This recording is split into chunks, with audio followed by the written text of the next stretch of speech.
Back again, huh? Yeah, back again. Yeah. Congratulations on the Grammy nominee. That Thank is you, man. huge. And that album that you and Bonamassa did, Crown, fabulous. Thank you, man. Appreciate it. Yeah. Put a lot of hard work into it, and really proud of it. Yeah, paid off. Great. It is the perfect record. So, Thank you. And a funny story, I was talking about a drummer in Nashville, Martin Howell, that I worked with. He said he went to high school with you. He said your high school had a really good music program.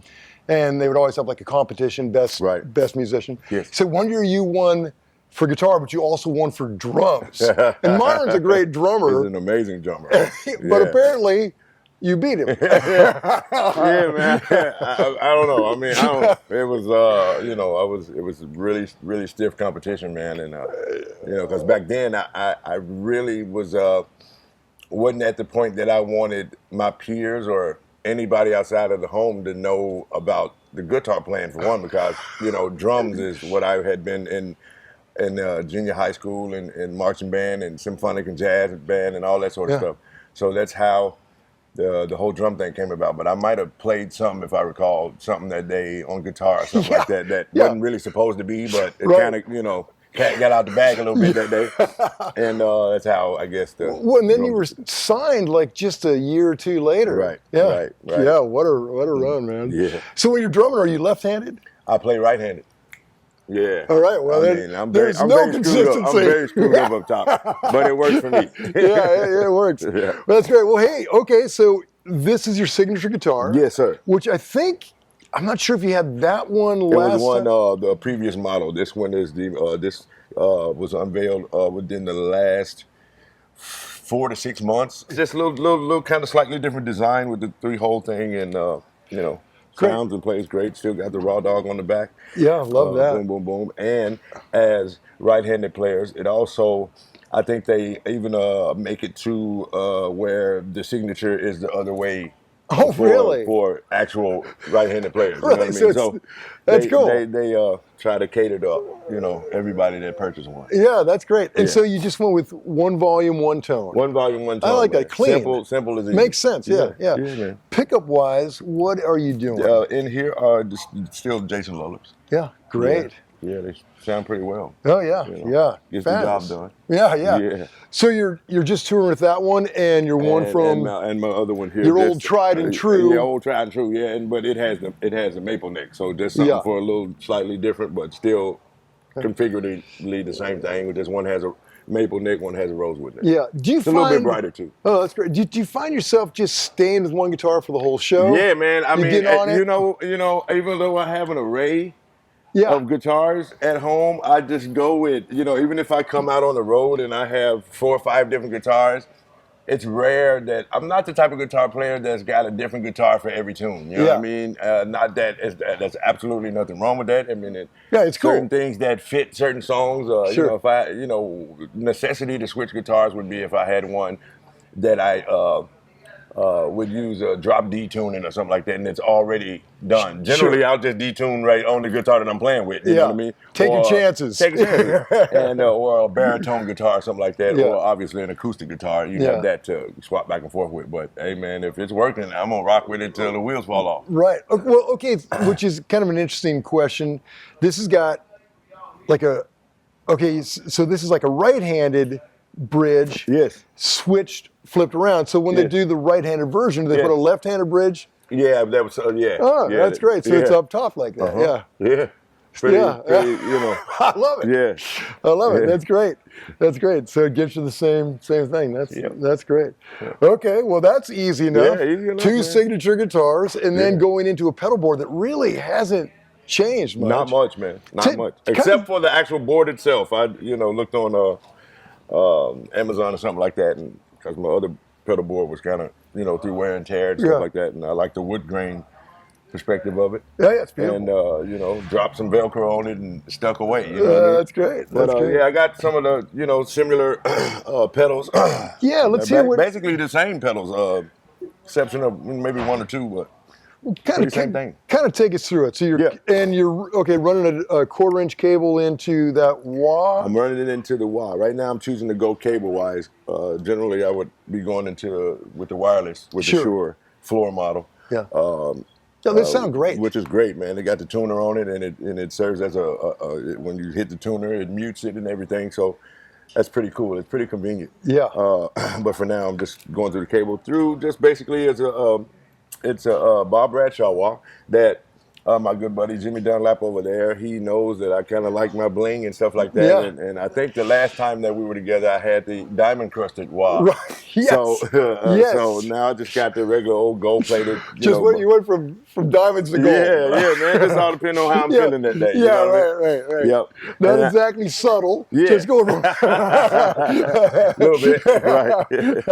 So I'm coming out of that into the whammy pedal, the Digitech whammy pedal, which is, clearly what, the people are familiar with, sure. those, and that's that. Going out of that into the exotic brute drive, which I'm almost positive that I had that same pedal on the last rundown that we did. So we know it holds up. If nothing else, it still works. Yeah, that's been stomped on 1,000. Yeah, tried and true. Yeah. And out of the brute drive, the signature Eric Gill's brute drive, I'm going into the signature Raw Dawg boost pedal that was made by Dunlap, and and people have been buying them like hotcakes. And when it came out, and the designs on there are of my so my nickname is Raw Dawg. So I had a pit bull that we had to have put down because of got sick, and that's his picture. Oh, that's beautiful. And I got an old school Chevy, 1970 Chevy Caprice that you see the tire and the Chevy emblem embedded on there, and it has the vision of a necklace that's on it too. So Jimmy tried to encompass on the architecture of it and the design everything that is pretty close to me. You know what I mean? That's on there. My car, my dog, and that's beautiful. I love and stuff like that. It's great. Great to have a signature pedal that actually really reflects the artist. Exactly. Because sometimes it's like, somebody else has picked it all out, and the artist hasn't made the decisions. That's great. And it's a great sounding pedal. Yeah, and it's basically, I just call it a souped up tube screamer, basically. It's just a tube screamer with a little bit more bite. That's why I call it Raw Dawg. That dog bites. Yeah, careful. Yeah. And so out of that, I am going into the Colossus Fudge, which has no names on it. It's made by Mojo Hand Pedals. I've had this pedal for quite some time, and it is more of the fuzz. Okay. And so that's a distortion, that's kind of tube screamerish, and that's fuzz. So I got 3 different types of gain, if you will, encompassed there. Would you mind giving us like a little taste test of them? I want to. So the distortion one. We can tell people about it, but hearing it is a whole different deal. So the boost, in which I often use as so say for instance I got regular distortion on, so doing like good rhythm and stuff like that. Yeah. I would hit the boost to give me that boost for solo stuff. Yeah. This is still the brute drive. Then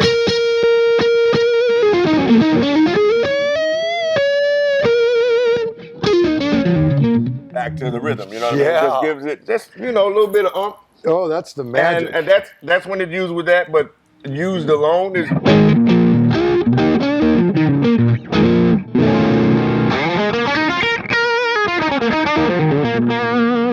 Wow. And that's that. And then the fuzz is.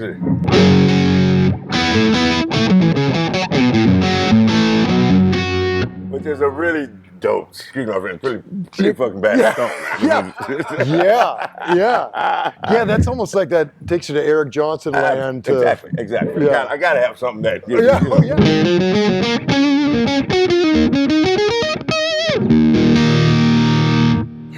It's a great song, man. And then after that, I'm going into the Dunlap MXR Octavia, the Hendrix Octavia, which is Yeah.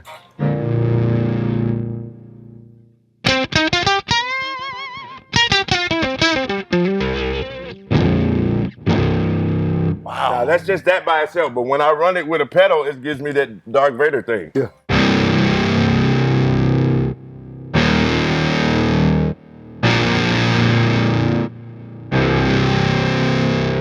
Pretty cool. Kind of like an angry god. Exactly. And out of that, I am going into the Tech 21 delay. Been using that model for quite some time. I'm almost positive that I had it on the last rig rundown if anything, it's the same thing, but just a different model because I wore it down. Stomped it up. Yeah, stomped it out, and and it stays on. This delay never goes off on my pedalboard. I leave it on all the time. So. Yeah. And just at a quarter note delay type of, you know. So you usually keep it at quarters, and do you tap it in every I song? don't even have to do that. It generally it kind of meshes with everything pretty well. At the level that I have it going and coinciding with everything that I'm doing, it's at a level where it's not muddying up or anything like that. It's not even in like heavy rhythm stuff. It's not really, you know.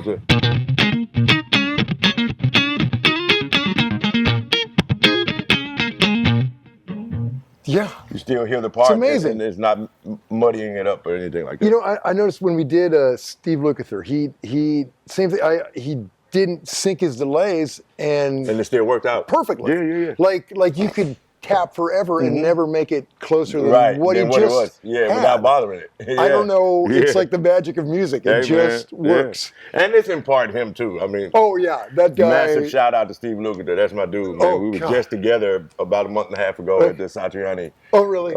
Fantasy. Me, Lukather, Corey Wong, Mateos, Steve Morris, some of the videos have been surfacing. I'm sure that that's some firepower. Yeah, but Steve Lukather, that's that dude, man. God, that dude is amazing. That dude. Yeah, I still got his Starlicks. Yeah, man. I don't have a VCR to play it on. Starlicks, but I have that video. Yeah. Oh yeah. Still got the video. Can't play it. Oh yeah. Yeah. Okay, that's great. And then out of that, this is this loop station. That's like the most recent addition to. You know, I had the Ditto pedal that you know, this basically something to capture ideas or you know, loop station sort of thing. And this Boss loop station is pretty cool. How do you use it? What do you do with it? I really like the loop station, man. For a minute, I had been using the Ditto, but I just somebody told me about it, and I was curious. And it just has an avenue on it with a little bit more features than the Ditto pedal does. And one of them is an addition to where you can it automatically adds drums to it, whether you have recorded it to drums or not, because I tracked the stuff that I looped in here without the drums to it. And I hit the drum button and it synced up all by itself. It just finds the groove. Just finds the groove. So with that being said, I am going to play this little groove that is from I don't know the artist, but what I am that what I am is what I am that group. Oh, the New Bohemians. Yeah, that. Yeah, So and then I'm gonna hit this drum thing, which is pretty cool. Let me find it. Okay. So.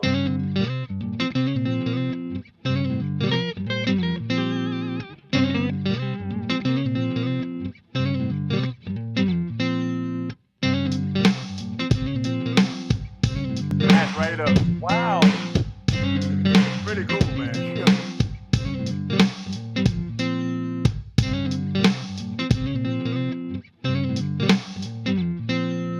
And then it has like it's so cool. 100 like pre-patterns in there that, you know, we could sit here and dial them through, but I was, you know, if you trying to create an idea or something like that and, you know, you have your quick accompaniment there right fast and boom, boom, boom. I think it's pretty cool, especially in the writing process. Right.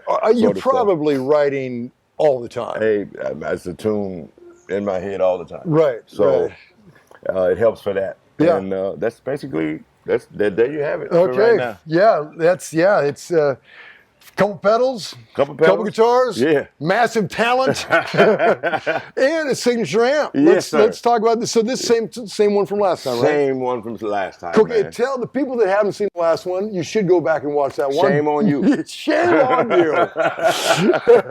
But let's hear about it. Yeah, this is the Raw Dawg DV Mark signature Eric Gales model. It is 250 watts.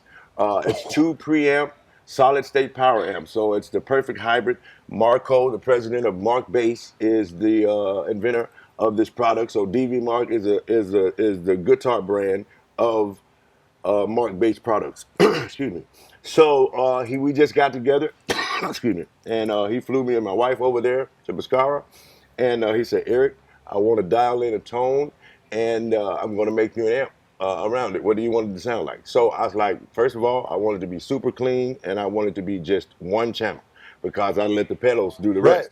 and we sat down and dimed it in. And dude, I gotta say, honestly, I think that was an awesome collaboration between me and Marco. Shouts out to Marco and the whole Mark-based team over there, man. You guys rock. You've definitely been in my corner, and I appreciate that. For not only the guitar gear, but also the bass gear. You know, I'm rocking with them all the way around, and it's a beautiful collaboration. Going into the DV Mark Gold cabinets, where they have the Neo speakers in them. If I'm not mistaken, I think there might be 60 watters in there. Don't 100% quote me on that, but they come, you know, maybe 25 or 60 watts or even higher. But I actually have 4 of these cabinets, but I'm just doing 2 for tonight. I can't imagine. Dude, all out of one head. Watts. Oh my God. 4 all out of one head, and then I just come out of the head and I run into one cabinet and slave from it into another instead of plugging 2 cabinets into the head. I just run one output out of the head, and I just let the cabinets slave themselves. Wow.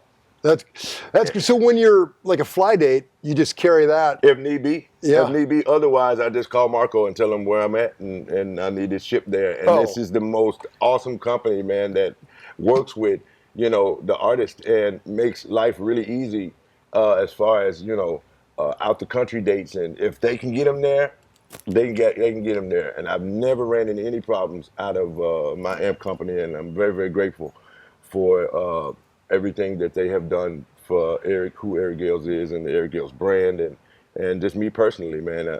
I really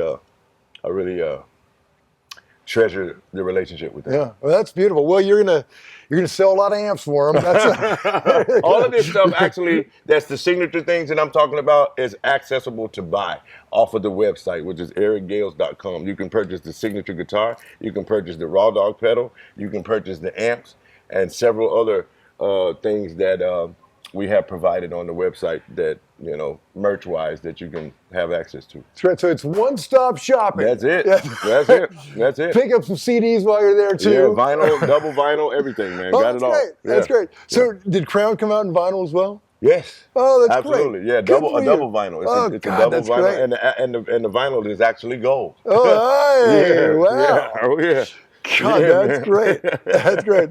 A gold record that's actually a record. That's right. That's right. That's great. Well, hey, Eric, I love your work. I love love the fact that you're doing so well, and that album is just killer, man. I can't wait to hear the next one. Oh, dude, you know what? I'm on a gag order to not really talk about some certain things. Okay. But all I can say is I'll give you this much. There's a round 2. Yo. That's all I'm gonna say. Okay.